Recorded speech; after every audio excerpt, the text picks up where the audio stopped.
Welcome to this edition of When the Biomass Hits the Wind Turbine, a discussion of sustainable living and what that means to you and me. I am Jay Warmke. And I think I'm Annie Warmke today. I think so too. And today we're going to talk about nearly 30 years of living at Blue Rock Station, or existing around the idea of Blue Rock Station, or what the heck were you thinking? So I think we're talking about, we're just going to use this as sort of a format to hit some of the frequently asked questions when we have folks who come here asking us about, you guys living in a house made of trash or whatever, and why are you doing it? What are you doing?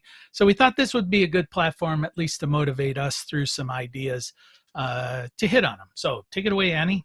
Well, what's your question? The reason I wanted to do this is because I feel like there's a need to really walk people through what it takes to go from living in corporate America with big jobs and cars provided and all that stuff, traveling around the world, to trying to live as resiliently and simply off the land. It's a big transition, and lots of people fantasize, so it's not so much living at Blue Rock Station. That's just our example that we're going to use to kind of walk through this. So yeah, I think a lot of people have that fantasy of telling their boss, maybe named Bob, to take this job and shove it, and I'm going to move out into the country and live in a cabin and raise whatever I'm going to raise. They all sound like country western song titles. Yeah. Drive my little old pickup truck with my dog named Blue. And there's an idolized concept of what that means. Very, very few people actually do that and follow through with it. But I think it's a bit of a fantasy. But we kind of did that. Our dog's not named Blue, but everything else is pretty much along those lines. So let's just talk about some of our experiences, how we did that, what we did it, what motivated. Well, but it really started, more than 40 years ago now, because I know when we were dating, I told you that I wanted to live someplace where it was warm, because to me, Ohio was just devastatingly cold and dreary. And also I equated living in Ohio with poverty. And I wanted to live where it was warm. But then when I got older, I said I wanted to be a farmer again, because I felt like I was going to be the Tin Man when I was old, after I watched some of my family age.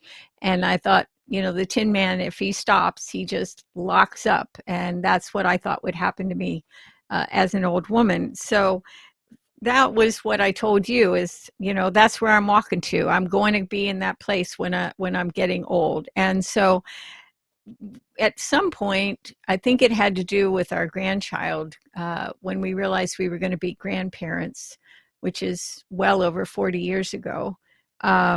No, it's not, but it seems like it.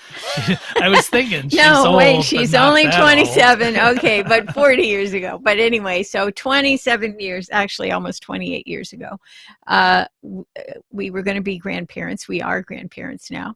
And I said, well, we should start looking for a piece of land. And I know we had talked about it a lot, and we decided, let's have some criteria, but we didn't want to owe any money. So we're thinking, all right, how's that going to work? So we've got to save some money to pay for the land. And we wanted the land to be within an hour and a half or so of an airport in a major city, because we lived near a major city. So we wanted to just get on the plane, get to the place, get a rental car. So we're saying basically it needed to be accessible. Right. And we had a vision that it would be a retreat for our families and our friends. And so we didn't know what that would mean in terms of housing. I know at one point I said, well, that the region where our granddaughter was going to be born in Southeast Ohio is poor no matter what happens. So we should try to build a building that would make a difference for the region. And at the time that didn't make any sense, but I felt strongly about it. We also, again, said we didn't want to have debt. So that caused a bit of a stir, because you couldn't you couldn't really get a bank loan anyway on vacant land, and we didn't really want to build a house right away, and we didn't want to have debt against a house. So I started by calling when we decided we were going to live in Southeast Ohio near where our granddaughter was going to be born. I started calling different real estate agents, which took me to these amazing, horrible slag piles where well, they saw you coming. they thought you're going to want to go hunting. And I'm like, no, I don't want to kill anything. I just want to have a piece of land where I could grow food and, build a nice place to live and things like that. And so I gave up on them. And then one day I was reading the local paper and I saw this Bruner Land Company, and they had some smaller pieces of land, like 14 acres, 19 acres. So I called up and they told me about a place to go look, and I was very excited. I didn't know what a land company was, but they said they would loan money with a small deposit if we wanted it, and then we could pay it off pretty quickly. And I thought, wow, well, we could do that. That's a little debt, but we would have a plan to be done with it quickly. So I drove to where they told me to go to, and I got out of the vehicle and I started to walk, and it was just one big briar patch, and I was practically in tears. So I drove 2 miles back down the road to use the payphone to call the realtor, and she said, well, honey, you should have gone to the left instead of the right, which I thought, well, that's the theme of my life. And so I waited until you came a few days later from somewhere where you were traveling, and we went to the land together. And we went the right direction, which was left. And I had told you all along, when we get to where we're going, I'll know it. And we came on up into this pasture field, and there were a lot of quaking aspens there blowing in the breeze. And I looked up and said, let's write the check. Yeah. So I think kind of to sum that up, yeah, I'll try. Is when we first started this idea, we said, all right, let's lay out some criteria of the general region where we want to end up at. At first, it was quite broad, just an hour and a half within an airport. Catlin being born sort of targeted us to where that was going to be. And then we just said, all right, we don't really have any answers to what this is going to lead to, but this is the first step. We're going to find some land and let's figure it out after that part's done. So I just wanted to make the point that you don't have to have your goals completely firmly 100% established before you start. You just need to start. I think you also have to listen to yourself. I think there's a lot of common sense in this. For instance, we ended up on near a major highway. We ended up on a paved road, such as it is sometimes, but it's still a paved road. And we have easy access to a small town, and then also to a larger town, actually to a couple of small towns where we do most of our shopping anyway. And so oftentimes when we're driving along the river, which is the route from the bigger town to our farm, I feel so fortunate that we just really did just listen to the land and everything there, because we could have ended up in some mighty rough places and to get to. And at that time, we had no idea. We're going to start a business. We're going to live there. We're actually going to live there for the rest of our lives. None of that was in the picture. Right. Now, my thought at that moment, we had the property. That's good. That's fine. Of course, I was still in the mindset of, I'm going to become a millionaire before I'm 40. I'm going to have a Mercedes 350 SL, red, convertible. It was so funny. And you would show up in your suit. And at that point, I think in the beginning, when I would be there in the summer planting trees, we were staying in a tent. And and you change your clothes and you'd be there like 10 minutes. Let's go to town and go to the show. And I'd be like, wait, let's get the hell out of here. I have a baby and you are going to help me with the baby. I need to finish the trees or paint the rest of the shed or whatever it was. I used to joke because, of course, this is getting a little ahead, but once we started building the Earthship, you would come up with Catlin over the summers and basically be here almost all summer working on the Earthship and trying to, find people to help you with that.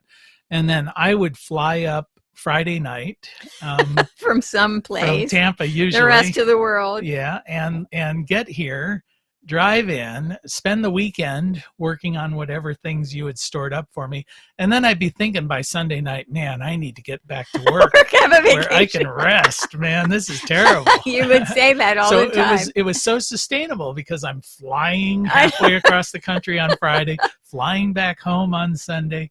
But of course, at that time, my job, I was flying everywhere. You could have all been the gone time. anywhere. It was So just I a had stopover. a million frequent flyer miles. So it was. Well, it you was were pretty just straightforward. oftentimes just stopping off. I mean, it was about once a month. The whole time I was building the house in the summers, you were, rarely there more often than once a month. So, but we weren't thinking about so much about carbon, although I did read a lot about it at the time, but I didn't completely understand. And that one plane ride was totally screwed up your entire carbon footprint for the rest of your life. So you're going to go into the forget about next that. life and still be in trouble. Yeah. So what led to the idea of the Earthship? And for those that aren't familiar with the Earthship, it is a home that's made primarily out of automobile tires, rammed earth, earth plastering, rammed earth into cans, the tires. Yeah, and using thermal mass, using passive solar, rainwater harvesting, composting toilets. So it's essentially a self-sustained residential living structure made mostly out of things that have been thrown away. So that's kind of the concept. Repurposing. So how did we go from flying in a suit on a Friday night building a cabin in the woods? That's you. I was driving. To living in a house made out of garbage. So what was that transition? The problem was from the very beginning, and I'm going to put it on you, is that you went along with me. When I said I wanted some land, you went along with me. When it's I always said the ringleader wanted to buy the land, off. You said, okay, let's write the check. So then I said, I don't know what kind of building I want to build, but I think we have to build something. Well, I didn't mean I wanted to build, that we wanted to build. I wanted something that would make a difference for other people besides just not us, because it felt really selfish to already have a beautiful home and have all the things that we had and then think, oh, let's have a second one, when so many people didn't even have one. So one day, about maybe 5 months after we bought the land, I was at home, and Catlin by now was 5 months old too, and she was sleeping on my belly, and I was listening to WMNF radio, community radio stations, which are great, in Tampa, Florida, and I heard the architect Michael Reynolds talking about buildings out of clean waste with rammed earth tires and cans and bottles, and immediately I knew that's what we're going to do. And I said to Catlin, who was sound asleep and all snuggled in, hey, you and Mama are going to do this together. And so I called you up and I said, hey, how about if I arrange for us to go to Taos, New Mexico, where the architect is, in a month or so, and see some of these buildings, and we could have a rendezvous, and the baby will be staying with the other grandmother. And as I like to say, you heard the word rendezvous and you said, okay. And you were coming in from someplace else, and I flew in from Ohio, and we met up in Taos, New Mexico. And the first house we went to look at, which was the first Earthship they had built, you looked at me and you said, this is the deal. You're so right about this. Yeah, it felt nice. It felt comfortable. It felt right. I thought it was so lovely because it wasn't even really completely finished, as I remember. And each house we would go to, you would say, yeah, this is the deal. Mm-hmm. And so I was so happy about that. But then, the next leg of it was, how do we go from here? So, all right, well, don't get into that just yet, because I want to remind folks that you are listening to When the Biomass Hits the Wind Turbine with Jay and Annie Warmke, reminding you it is indeed the end of the world as we know it. Oh, yeah. And thank God. And thank God. Or you forgot the tagline. I forgot thank God. We always throw that in there because, it is, the world as we know it is kind of messed up. Well, no, and it's really written really its messed up. death warrant, and now Yeah. it's we got to So build something different. so I know I'm jumping down our list because we've got a list here that's probably going to Oh, take wait, 10 different things. before All you right. jump, I want to make one point about what I just said. And that is that I think a lot of the reason in the beginning that we succeeded in doing these outrageous things and these off the wall things was because no matter what role we each played within the plan, we agreed. We went forward together. And I don't think this kind of lifestyle or any of it works, any wild things you want to do work, if both of you or you don't have other people supporting what you want to do. And I think that's a big piece of building resiliency in Sure. life. Well, I think as we sort of indicated, we're coming from different positions. You were in this kind of mindset of, I want to move towards this. This has always been my long-term goal. The simple life, the agricultural life, having a bunch of animals, living on a farm, doing chores, all that appealed to you. It did not appeal to me. It was not something on my radar. But once we began the process of having the home, the farm up here in Ohio, and starting to build the property, and that was a long-term process, which we'll get into.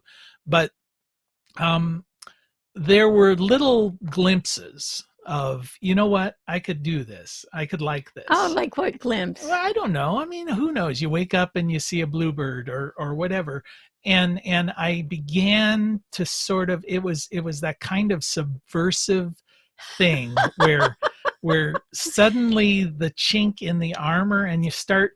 So every time when I was doing my work or living in Florida or whatever, and some annoying thing would start happening, things I wouldn't have noticed maybe before, of the hypocrisy of our society or the annoyance of dealing with a job that was primarily about making money. Those kind of things begin to needle at you when you realize or have seen an alternative. I guess that's where I'm trying to get to, is it wasn't an all of a sudden aha revelation. It was more like, yeah, God, that's annoying. Oh, and that's still annoying. And then it got to be more annoying. And then society got to be really annoying. And we started to see, and I don't know if it was just me being more and more aware of it, or if society really did just start getting weirder and weirder and more out of control. But it began to be a thing of, I need to make some changes.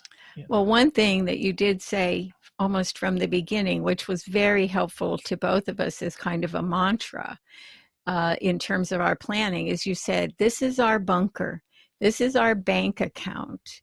And no matter what happens in the world now, we have a place to go, a place to be where we would be safe. We would be able to take care of ourselves. And yes, we had a big learning curve, but so what we would say is, oh, we made a lot of money and we invested in an awful lot of people with some of that money. We didn't keep it all for ourselves. And that was our life even before here. But then we had this bunker that we were putting money into, and we got lucky. I inherited some money. And so we never really had debt after those first couple of years. And a lot of the money that went into building the house came from that money that was gifted. So, but we began to think of this as our bank account. It wasn't just a place that was going to be, an exotic retreat where people could come and hang out with us. It started to become something much more important than that, I think. And that was you sort of leading that mantra. Well, again, you're trying to shift the blame to me. So that felt comforting to me to think about it like that. Well, for me then, as it began to be more and more prevalent in my own mind that there were certain changes I need to start exploring. And I'm not somebody who does something. You mean emotionally, because you were tired of your work? That business. Well, it wasn't even that I was really tired of my work. I liked my job. I had a good job, and I was making good money, and there was nothing I could really look at there and say, this is bad. Yeah, you said, but my work doesn't harm anybody. Yeah, that's what I would think. I would try to tell myself that. And but I had been doing it at that stage for about 14 years. And the thing that convinced me is I was, I guess, talking to myself. I might have been talking out loud. I don't remember. But I said, I've been doing this job now for 14 years. It's good. It's nice. It's well paid. I get a lot of recognition for it. I could easily do it for another 14 years. And then I would have done it for 28 years. But then what happened? Then I Standing said, at the ski lift. But I said, no, I got to get out of here. Because all that I thought of was, if that is the only benefit of being here another 14 years, is to have been here another 14 years, I need to do something different. Right. But then what happened? We went to Europe. You were working, but you didn't go to your meetings. You hang out. Yeah, I was kind of burned out. You went with me instead. And I'm thinking, oh my gosh, this is dangerous. What is going to happen? So we went to Spain. We're standing at a ski lift to go hiking. It was the dead of summer. And these women in front of us were from the US or Canada, I don't remember, but they were teaching English, business English in Barcelona. And you started to think about that out loud in line. And so you tell the story because it's your story. I don't remember the story. Yes, you do remember. No, you tell it. Okay, well, so you were standing there, and all of a sudden it really hit me that no matter what I was going to face or lose out on or whatever, how much it was going to change our lives, and that's what all went through me, I have to tell the truth. And I said to you, I could slap myself in the mouth for saying this, but your job is sucking your soul out, and you've got to leave. You've got to quit. And you looked at me and you're like, well, but what would I do? Yeah, well, that was the issue. I was thinking, I have security. I have a good paycheck. I have health insurance. I have sick leave. I have a 401k, for heaven's sakes, all of these things. And the idea of just walking away from all of that was very, very frightening. And of course, your response was that you don't have security. Security is an illusion. You could go into work tomorrow and they could fire you. You could get sued by somebody. They could take all your money away. There is no such thing as security. That from that myth. point. At that point, yeah, you're living, right. You're living a myth, and that bothered me, Yeah, but then I did say, you have security. You have a good mind. You're healthy. You have a loving partner. You have the ability. You're white. You speak English as your first language. You were born in the US. You've traveled all over the world. You can speak a little of 3 other languages. You can write like nobody's business. What are you talking about? What would you do? And you said, well, I could write technical manuals for the company that I work for now. Do you remember that? Yeah, it's kind of funny because I was kind of thinking, you're always saying, oh, you're such a good writer. And I'm thinking, well, but I'm not. I can write. I'll admit I can write, but I can't think up what I need to write. I'm not Mark Twain. I cannot come up with fictional stories. And of course, that's what we think about as writing. But I remember saying to you, I can take technical things and make them seem relatively simple. Yeah. So maybe that's a thing I could do. And so in the line, you said that, and you just sort of skipped along. We got on the thing that took us to the top, and suddenly we were at the top of the mountain. And I have a picture that I should find it, but it was at that defining moment, sitting there with Catlin, who was 5 at the time, 6 maybe. She was 6.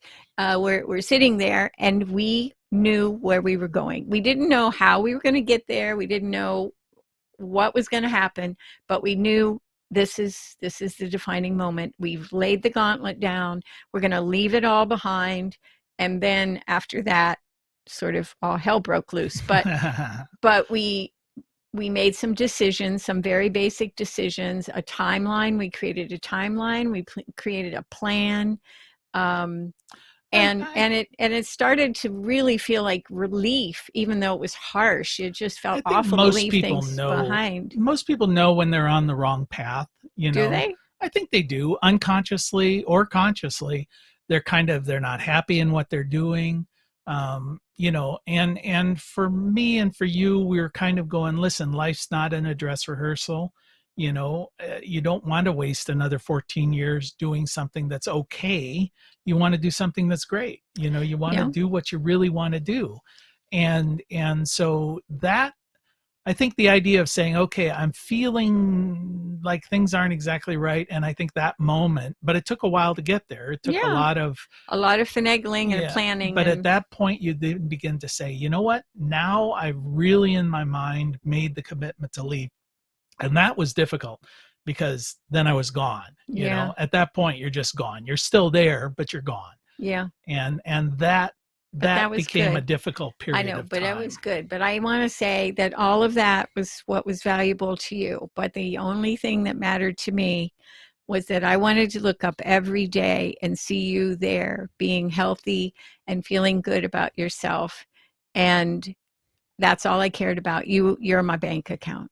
Mm-hmm. So, well, the purpose of kind of these frequently asked, and I know we've been ranting or not ranting. No, we're talking about how we reminiscing a little bit, yeah. Like telling old photos or whatever. But I think this is the step, and most people don't really realize how difficult that step is to finally say, yes, we're going to make these changes. Yes, I'm going to reject what society has told me is what you should be doing.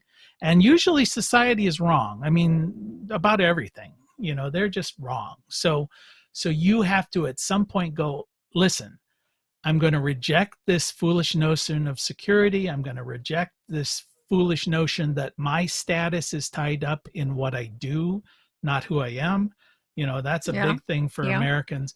And I am going to come and take a different path. I don't know what that path is going to be necessarily or where it's going to lead, but that's going to be a path that is for the next period of time. And maybe it's not a forever path, but it's for the next leg of the journey. And don't think that's going to be easy. And a lot of people are going to come at you. All these folks, it's like when you're an alcoholic and you decide to give up drinking. All your friends are not going to be supportive of you making those major life changes. And a lot of those people who have been your support structure are going to fall by the wayside because you have changed. Well, you've broken a lot of rules. Yeah. Well, just let me say a couple of things real quickly is that we went on to leave everything behind and we sold our vehicle, we sold our home, we hung on to our bunker, and we went to 3 years of a gap time in life where you mucked out horse stalls and saved the horse ranch, so to speak, the riding school. And we did a lot of things to travel and meet people and use the money we had to invest in ourselves because we needed to step away to think it through. And that might be a good idea, having a gap year to get your head together. Yeah. All right. Well, you have been listening to When the Biomass Hits the Wind Turbine with Jay and Annie Warmke. We want to thank our Emmy award-winning producer, Adam Rich, whose head is always together. And we want to thank you for spending just a little bit of time with us. And as your grandmother hopefully told you, the secret to a happy and sustainable life is... play nice with others, clean up your own mess, and eat your veggies, Jay. Till next time. Bye.